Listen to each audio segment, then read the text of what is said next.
Ingat, arisan itu diperbolehkan, tetapi ada beberapa poin yang kita harus hati-hati, jangan sampai kita terjerumus ke riba. Karena ada beberapa arisan di masyarakat yang mereka tidak sadari itu mengandung riba.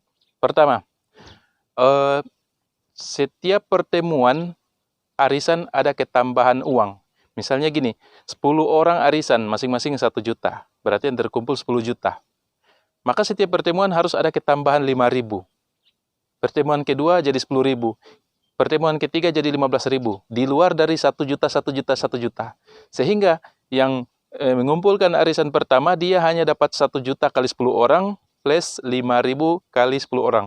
Dan orang yang terakhir, dia mendapatkan karena 5.000, 10.000, 15, 20, 25, maka setiap orang pada putaran terakhir akan mengumpulkan 50.000 di luar dari 1 juta. Jadi orang yang mengumpulkan arisan terakhir, dia mendapatkan 10 juta, 1 juta kali 10 orang, 10 juta, tambah plus 50.000 dikali 10 orang. Akhirnya dia mendapatkan 10 juta 500.000 rupiah. Maka ini ada ketambahan setiap pertemuan. Ini terjadi di masyarakat dan ini hukumnya riba tambahan. Dan riba hukumnya haram, nggak boleh. Jadi kalau ada arisan, maka setiap pertemuan hendaknya uangnya sama. Itu yang pertama. Yang kedua, pertemuan arisan yang mengandung riba adalah setiap pertemuan, misalnya 10 orang kali 1 juta. Setiap orang 1 juta.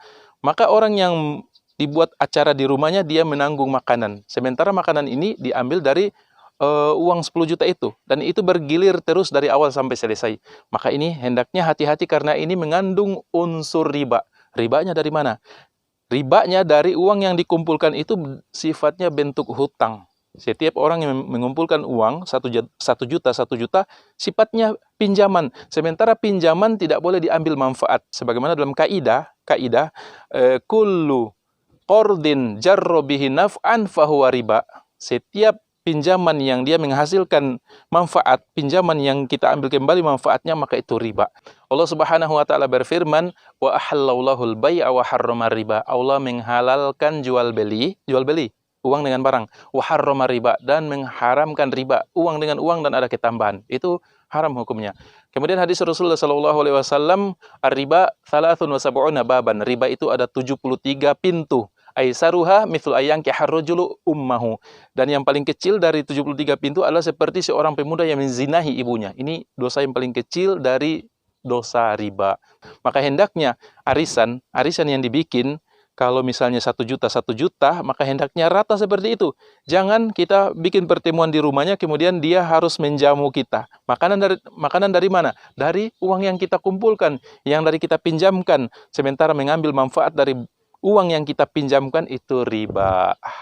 Maka saran saya, teman-teman yang buat arisan, ibu-ibu, kalau memang harus bikin arisan, maka 1 juta, 1 juta misalnya, maka uang konsumsi yang ditanggung oleh ibu pemilik rumah, hendaknya uang di luar. Misalnya setiap pertemuan harus ada 20.000 semuanya rata, atau 25.000 semuanya rata. Dan uang itulah yang digunakan untuk konsumsi. Sehingga uang yang dipinjamkan arisan tadi, itu bersih, dia akan terima dan kita tidak mengambil manfaat dari situ. Semoga bermanfaat. Barakallahu fiikum.